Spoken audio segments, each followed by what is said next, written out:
Assalamualaikum, bertemu lagi dengan saya, Benua Nur.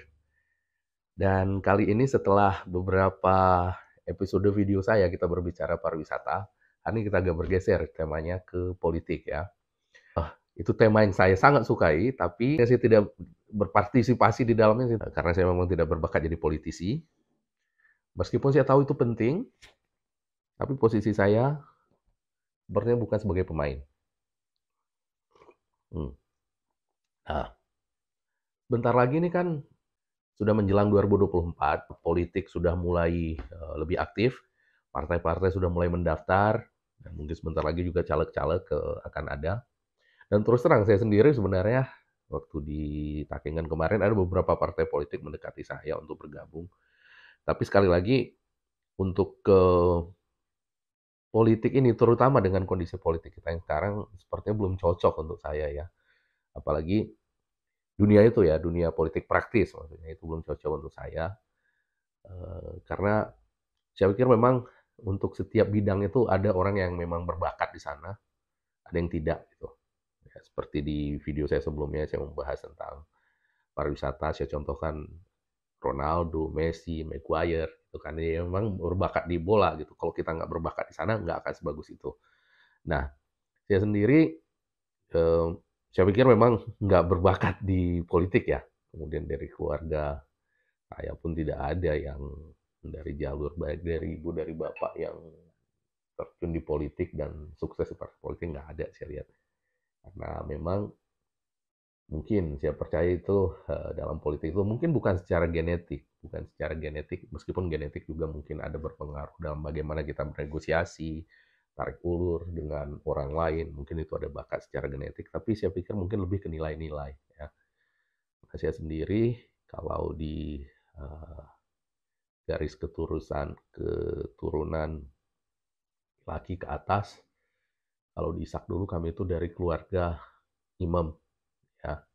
Jadi kita itu bukan memimpin secara yudikatif. Mungkin nilai-nilai yang diturunkan mulai dari moyang saya, kemudian ke datu, kakek, ayah saya, dan kemudian ke saya sendiri itu bukan nilai-nilai yang seperti bisa apa dianut oleh para politisi gitu, yang bisa lentur, tarik ulur, meskipun sesuatu yang secara vulgar tidak kita setujui, kita tetap harus meredam saya dan saya mungkin tidak di set untuk itu, dan kemudian juga pergaulan saya selama mahasiswa tidak membuat saya masuk organisasi-organisasi yang membuat kita dilatih untuk bisa bertarik ulur seperti itu ya.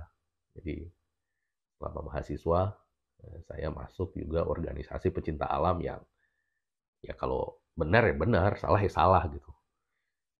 Main terus terang aja gitu kalau nggak suka gitu. Kalau nggak suka kita bilang terus terang. Kalau di loser kami itu ada acara buka-bukaan gitu.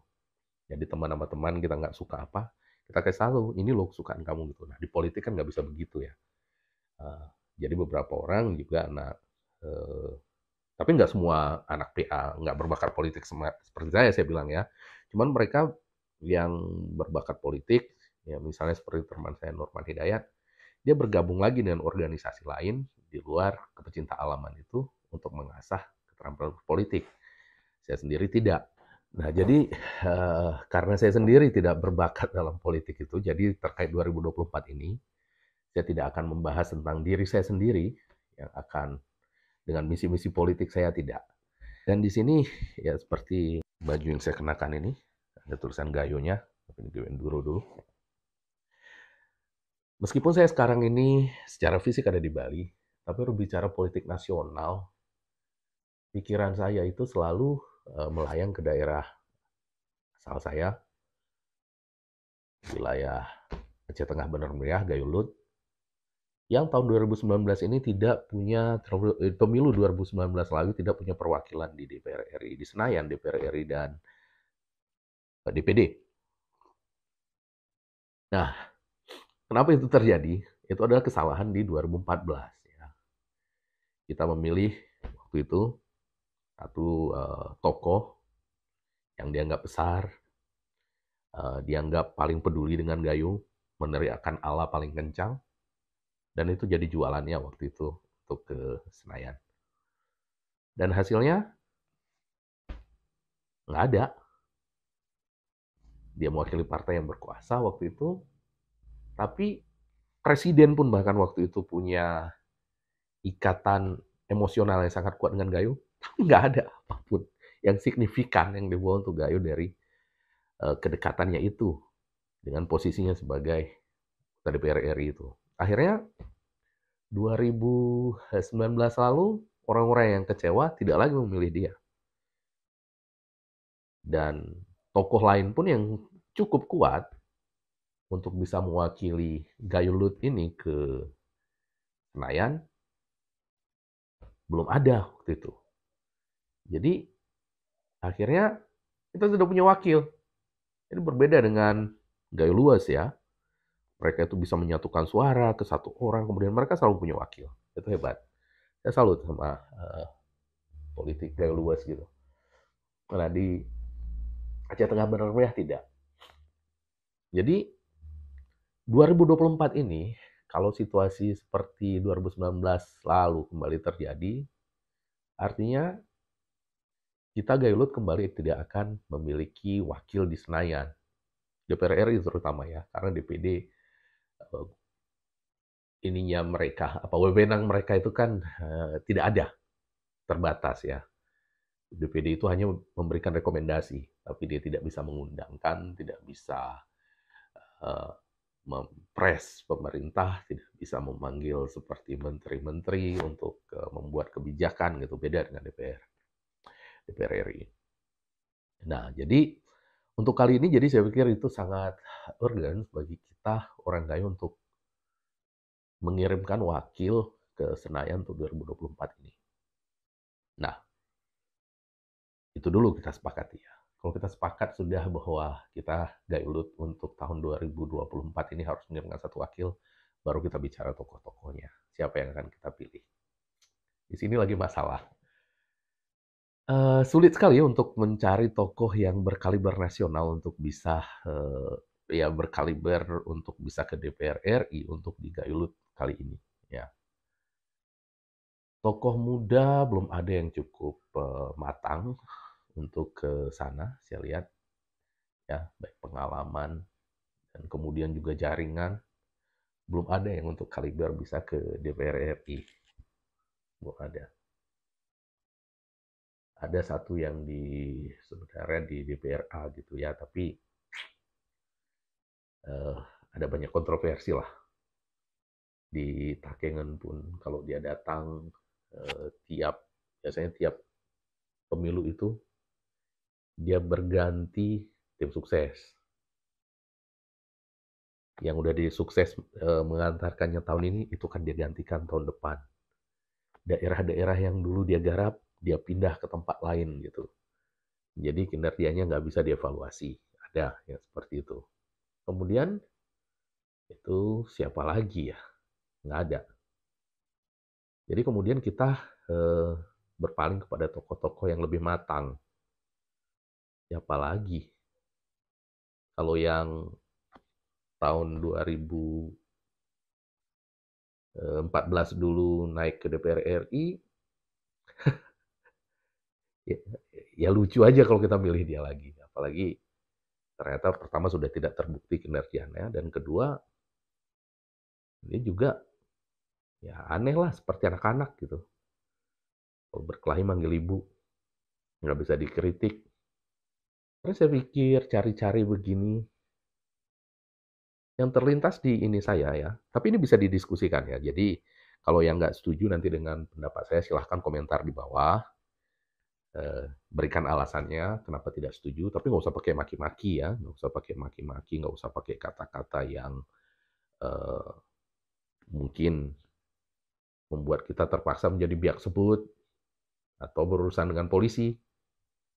Ya, sekarang karena kita tren di Gayulut ini kan, kalau ada masalah nggak suka orang kita bawa ke polisi gitu kan, bagaimana dicontohkan oleh salah seorang ketua LSM yang mengklaim diri bahwa mewakili seluruh Gayo gitu, secara adat. Jadi dari melihat tokoh-tokoh yang ada sekarang ini di Aceh Tengah, Mmm, yang sepenuhnya ideal itu tidak ada ya. Tapi dari tokoh-tokoh yang ada itu, saya pikir saat ini yang paling baik dari semua yang ada itu ya, dari yang tidak ideal itu ya, yang paling ideal dari yang tidak ideal ini, saya pikir cuma Nasaruddin. Ya, Nasaruddin mantan Bupati Aceh Tengah dulu. Dan sebenarnya untuk menyebutkan nama Nasaruddin ini sendiri, saya pun tidak sepenuhnya gembira ya, karena mungkin banyak yang tahu, saya dulu sangat menentangnya ketika dia menjual panti asuhan Budi Luhur dan di masa kepemimpinannya, dan juga sebagai orang Ishak, kami juga sedikit berisi lah ketika melihat bagaimana dia memperlakukan mantan Bupati M. Tami yang membawanya ke Takengon. Tapi kemudian setelah makin ke sini saya lihat, ya itulah politik ya, itulah politik. Pada akhirnya bagaimana masyarakat menerimanya dan bagaimana dia memperlakukan orang, saya pikir di situ menarik. Itu politik. Dan kemudian saya lihat, ya di situ makanya saya katakan saya itu nggak berbakat di politik. Saya tidak bisa seperti itu.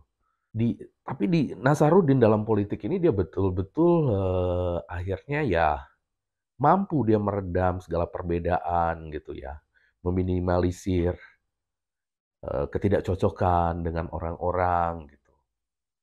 Saya pikir itu bekal dia untuk DPR RI itu ideal. Kenapa saya katakan Nasaruddin yang cocok ya.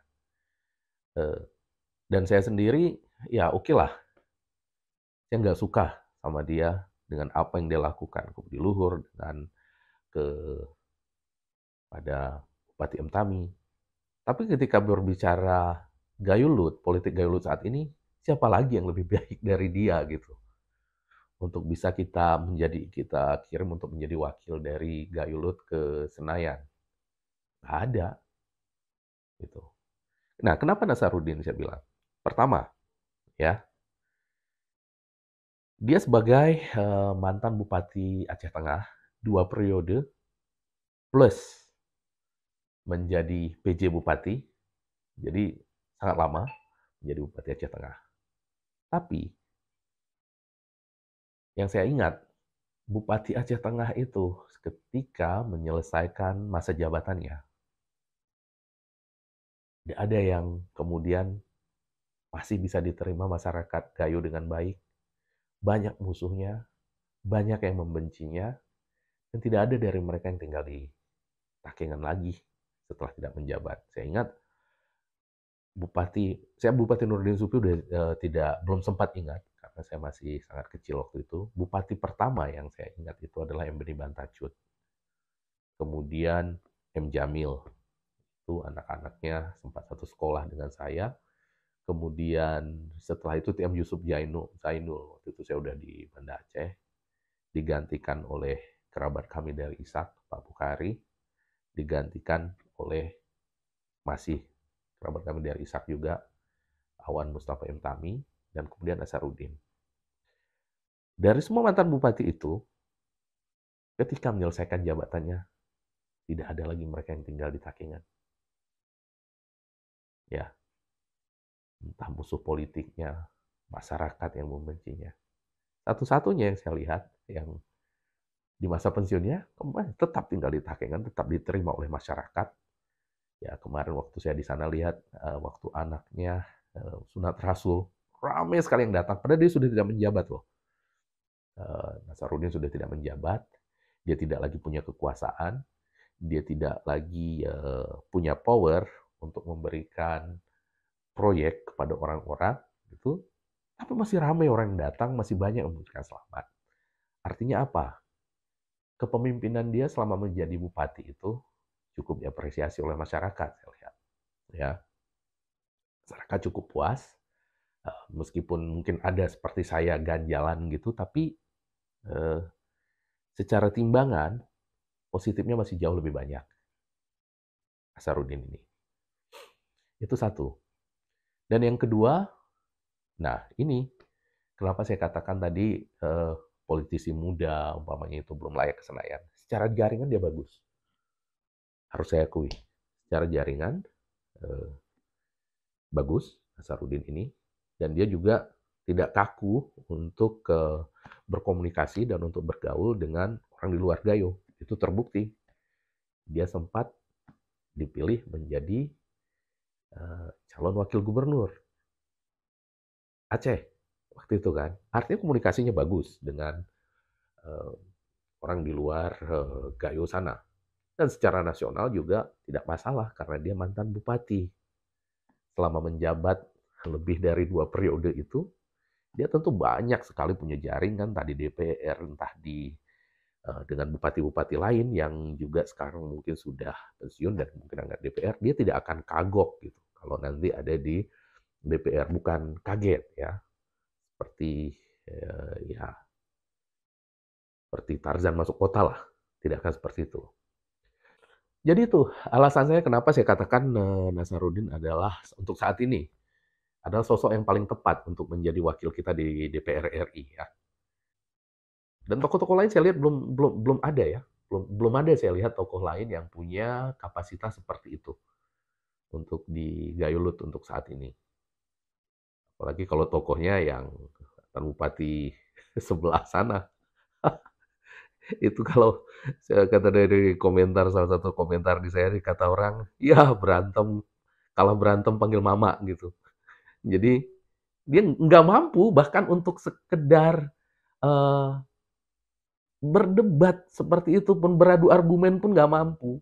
Nggak mampu beradu argumen, lapor ke polisi, anggar kuasa. Dia pikir dia bisa mengatur hukum. Nggak mungkin model begitu kita jadikan wakil kita kan untuk di DPR RI.